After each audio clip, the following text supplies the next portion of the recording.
Hey guys, it's me, Tatum Thrift Walker, and Joseph's mom. And I was gonna do a live at 6 today, but I felt like I just needed to do a video. I'm not quite ready to go live yet. I guess this just makes it easier because I can kind of do it at my own pace. There's so many questions I want to answer, and so many of you has reached out, and I'm still going through messages, guys. So if I don't get to your question, I'm sorry. But I will, I promise. I'm at the barn, as you can hear the roosters. This is kind of my, safe spot. Like, so much has happened here lately I haven't even shared. Not just Joseph passing away. We've had some passing away on the farm. We've had a lot going on in Waycross. Some friends have lost some people. I mean, it's been a lot. And, but to get back to Joseph, that's what I wanted to talk about. A lot of you have asked how he passed away. I did say this, but I think I need to just go ahead and put it out there. As all of you, some of you are new on here, I'm just going to brief tell what happened to Joseph. Over 5 years ago, Joseph snuck out to go to a New Year's Eve party. We couldn't find him the next morning. When we finally found him, we went down to the barn where he was at. He was laying on an old dirty mattress underneath the barn. There was no air mattress. That is a lie. He lay there for 14 hours. They're trying to say he fell from a barn. That is a lie. He never fell from a barn. I do not care what the GBI report says. I will spend my life's mission that they will change that. I'm going over their head. I've already made some contacts, and every person that's a boss has to answer to another boss. And I'm just tired of the lies. It's time he can rest in peace. And he's not going to rest in peace till every last one of them's in handcuffs and or put in front of a jury. And there's no jury in this world that won't convict these people when they see the evidence. Some people have come forward now that he's passed away. It's really sad that they waited.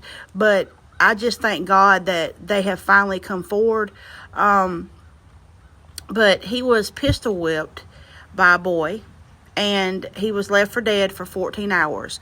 A lot of people, we found him when he got life flighted to Shands. He had the biggest hematoma that the Shands neurological doctor, the surgeon, had ever seen. If they would have called 911, Joseph would have never been like he was.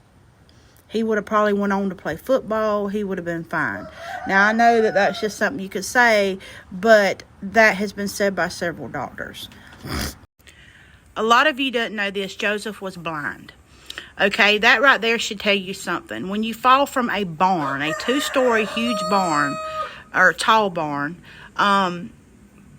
it severed his optic nerve. So that right there shows that he didn't fall from a barn. That would be very unlikely. Also, when you fall from somewhere, what's the first thing you do? You put your hand out or you do something to try to stop your fall. Joseph had no marks on him. He had no bruises. He had no skin places.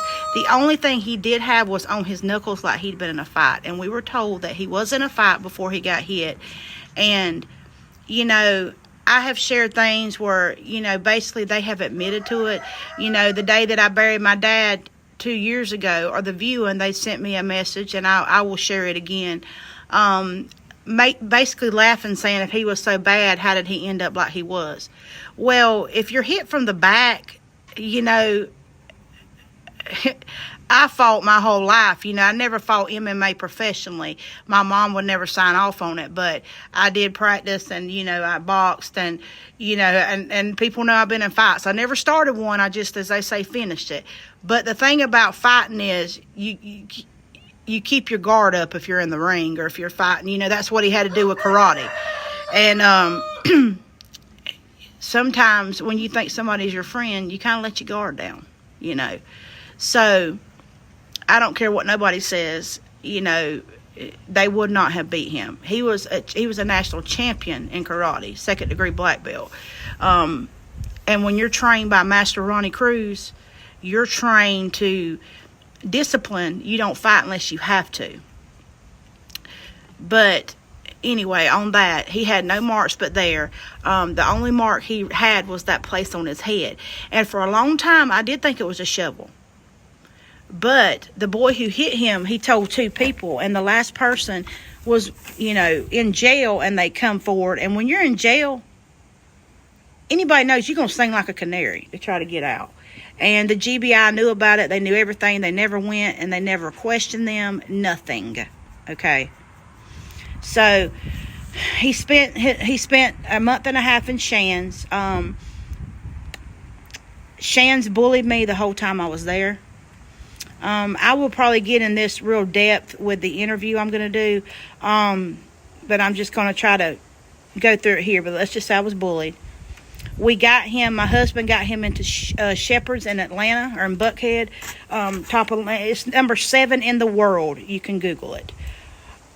They worked with him. They were very optimistic, but they had their, a lot of people thinks that he was like, people thought he was like a vegetable, and that's not true. I was bullied, a lot of you know about this. I can mention this, and like in the big interview, I will bring everything to light, what we have been through, what that boy went through. Okay, young man, what he went through. He was made fun of, all this kind of stuff. They tried to make it look like it was his fault. And then, a lot of you know this, some of you don't. I adopted Joseph. Me and my husband, Michael, have raised him. He does have a father. But let's just say, and this is no secret. They took me to court. They tried to take him from me so they could pull the plug. But I think they regretted it in the end, because I proved that one of his family members, and I did get an apology out of her the other day, and that did mean something. They wrote horrible things about me on there. I was holding him the way I was for money. I was, and you know what gets me with that? Where have I ever been broke? That's what I don't understand. I'm not rich, but I'm not broke. I've always made decent money, and my husband makes good money. My family's always made decent money. My mama worked 40 years for the same company. I mean, it was just a lot that was said. But to make a long story short on that, one of the prayer warriors had messaged me in Shepherd. She says, Tatum, he'd started doing like, how do I say it? Like signals. That's how they would get him to talk. He would do signals. She said, Tatum, post that. Post, because I wouldn't post his face. I didn't want nobody at the time to see what he looked like. I wasn't ready. And she says, post it. Post him doing signals. And I did. And it just shut everybody up. They were like, Tatum wasn't ever lying. Which people who knew me knew. Why would you lie about how your child is doing? Okay. I don't wish that on my worst enemy. But they pulled me. He was there for 4 months, about 4.5 months. And they pulled me aside. They said, Tatum, if Joseph's going to completely come out of this coma, I believe you're going to have to take him home. Take him home to the farm. Let him be around stuff that he knows, and let's see what happens. He wasn't home but 2 days, and he said, Dad. He said, Papa. So my dad always loved that he said his name first. So he come out of it. But Joseph, when we got home, they were supposed to be a company that was going to be here for physical, speech, occupational, and Shepherd's done had it approved. They would not even have wanted to send him home if he didn't have that. On the way home from Shepherd's, when he was in the ambulance being, come home, it was over 4.5 hours, to home. And I get a phone call that they have backed out because they didn't know what to do with Joseph. But here's the thing. How could you do that? So basically he was here with nothing, no help. So here's where I come in. And as a lot of you know, I couldn't have done what I did without my mama. My mama was the backbone. My mama is a caregiver. My mama knows me. Never done nothing like that. But they taught me at Shepherd's. I took classes on CPR. I took classes on how to take care of a traumatic brain injury. I learned so much from Shepherd's. I could never... If I start a charity or a foundation, everything that I go will go towards Shepherd's. That's just because these people, what they do is immaculate. It's just wonderful. But for the first 2.5, almost 3 years, I had to do everything because he had trachs. He had this, Mama, I had to do his medicine. I had to do everything. And because I was the one trained to do it. And they used to laugh, and Joseph would call me a drill sergeant, and my dad would too, because they said that a lot of his progression would not have happened because when he would say, I can't, I would push him. And that's what a mama does. You know, being a dance instructor in Baton all my life, my mom was always there. You know, can't was a word my coach, Gina Jeffers, taught me. You didn't say can't. If you did, you could run or you could do some push-ups. So that was my thing with him, and being an athlete, you know, I would push and push and push him. But I don't take the credit for that. You know what I take the credit for? God should take the credit, and Joseph, because I couldn't have made him do that. You know, he did that. Joseph was in and out of the hospital. He had, one time he had an infection, a viral infection. He was in Savannah. They treated him literally for almost a month. It was at least 2 weeks. Before he could be released, I had to train to every couple hours. I had to administer different shots and different medicines. So I could only sleep for like 4 hours, get up, do it again. Did I do it? Yes, I did. So it was a team effort. You know, my mom would be up during the day a lot of times, and then I would stay up at night. And my habit started there with a lot of sleeping during the day, because I would stay up at night. I would always sit right there on my computer where I could hear him if he woke up or nothing, because I was always scared. You know, with a traumatic brain injury, you learn that you can aspirate. And that's what I'm getting to about how he passed away. That is something that he never did. I seen it in Shepherds. I seen an NBA player in Shepherds go through it. And it didn't ever cross my mind, because when he got the trach out and everything, he could eat anything he wanted. Joseph never had problems swallowing.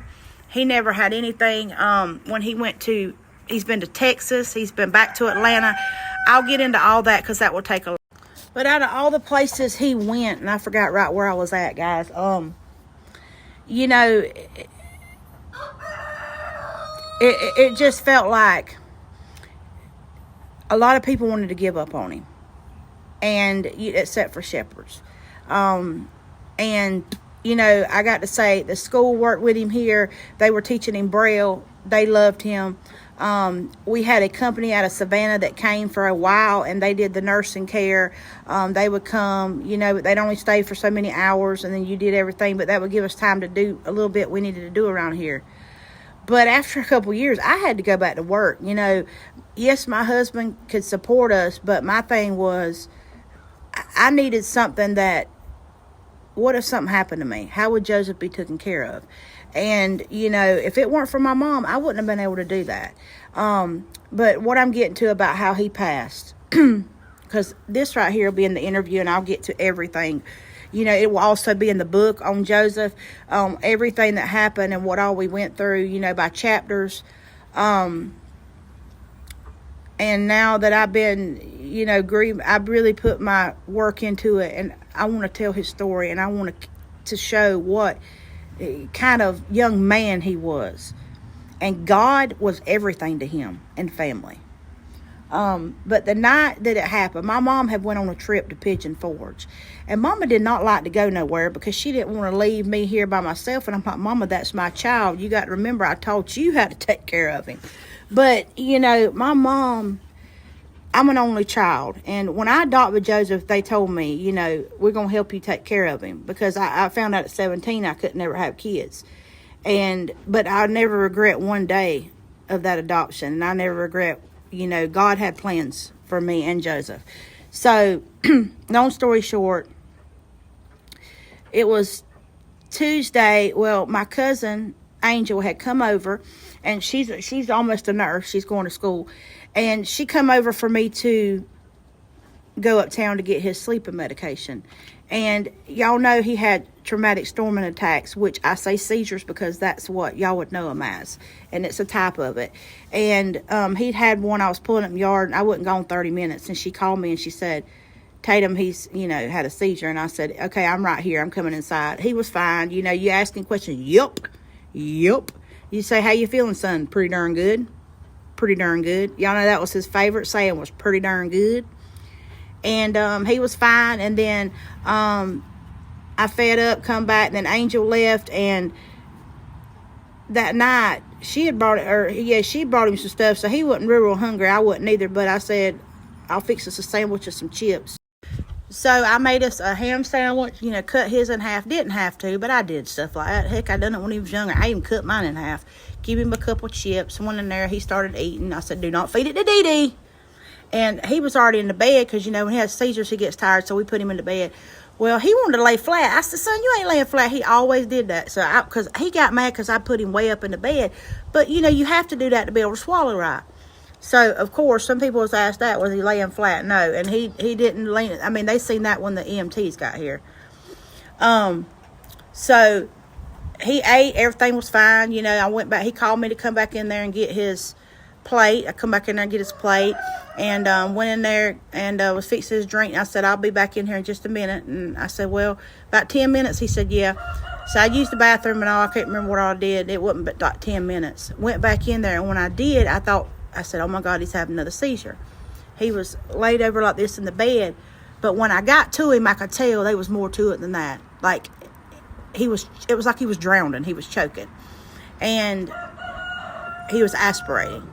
And I just grabbed him and shook him, and I can't go into all that. But, telling him to breathe, started doing CPR. Had my phone in my hand, so I called 911 and was still doing CPR. Then called my husband. They got there in 3 minutes, guys, and they worked on him for over 30 minutes. And like they said, the coroner said there's nothing nobody could have done. It wasn't the fact that he just ate. It wasn't none of that. He aspirated. It was coming on him. And, my mom had found out, and I did not know this, but a lot of people with traumatic brain injuries, they only live 5 to 7 years a lot of times, especially a bad traumatic brain injury like Joseph had. I do not wish this on my worst enemy, to give CPR to your child. He basically died in my arms. And I really believe that it was God that I was here and my mom was out, because I don't think if I'd have been working or something and it would just been her, she could have had a heart attack. She wouldn't have known what to do. Like she said, I was trained in it. And I'm going to share this with you guys. My aunt told me I needed to share this. Y'all know all these animals we have. The barn's a little ways from the house, but I was screaming so loud in Joseph's room, begging him to breathe, begging him to stay with me. All of a sudden, when the EMTs got there and you could look outside, Fancy, the big quarter horse, and all the animals were at his window. She had busted the gate. She had broke the hinge on the gate to the backyard. And they thought something was wrong with me. Or they could have thought, anything. But the fact is, of these animals, they know people. They know. And they love you unconditionally. And I remember standing outside. And they had him in the ambulance. And they were constantly working on him. And I remember just standing there in a daze, like in a shock. I'm still in shock, y'all. I have broke down. I've hurt. But it's not like he's gone. Which, to me, he'll never be gone. He's always going to be in my heart and over me. And he was my life. But a part of me has to try to see it in the way that he is no longer suffering. He's no longer blind. He is running. And, people have told me that they see people, when stuff happens. And my aunt, they asked me did I want to go in the ambulance to say goodbye, and I chose not to because I didn't want to see him like that. I done seen him trying to save his life, and I couldn't, I done CPR on him. And I was in a shock because when they come and told me, it was like I just broke down, but I felt like my body was numb, like I was just going to pass out. And I was like, no, because you don't never know, but you don't plan on something. That's just like the day he got hurt.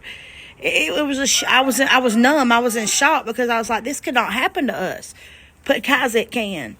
And she went to say goodbye to him and come out. And when she was walking up the wheelchair ramp of Joseph's, she said my daddy was standing right there and he was smiling. I believe that. She said Paul has come to take him home. And I feel like Daddy gave us 2 more years after he passed, but it was time. And Joseph, we seen stuff with Joseph that none of you guys seen. Joseph was very depressed. Joseph had his good days and his bad days, but a lot of times he would be like, Mama, I wish I could see.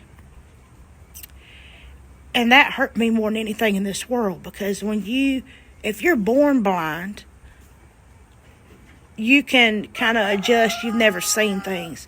But when you live 15 years with beautiful vision and you get to see everybody and see everything, then all of a sudden it's took from you.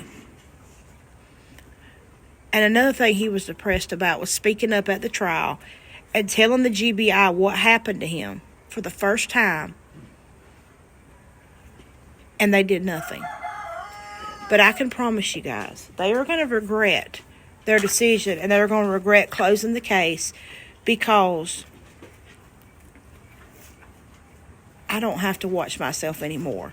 I don't have to worry about, can I go up here to Atlanta, or can I go here, and can I, protest or show, not really protest, but fight for my kid. I've always fought for him, but I had to worry about him